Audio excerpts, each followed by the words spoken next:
Hello viewers, welcome back to my channel. In this video, I will show how to fix Facebook professional dashboard not opening problem. Let's see how to fix this problem. Open on phone setting, scroll down, tap on apps, scroll down, click on Facebook, tap on storage, tap on clear data, tap on delete. Now go to Play Store,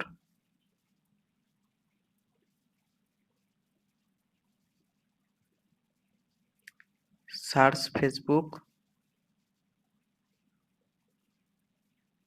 update Facebook app. Now go to Facebook, tap on profile icon, tap on professional dashboard.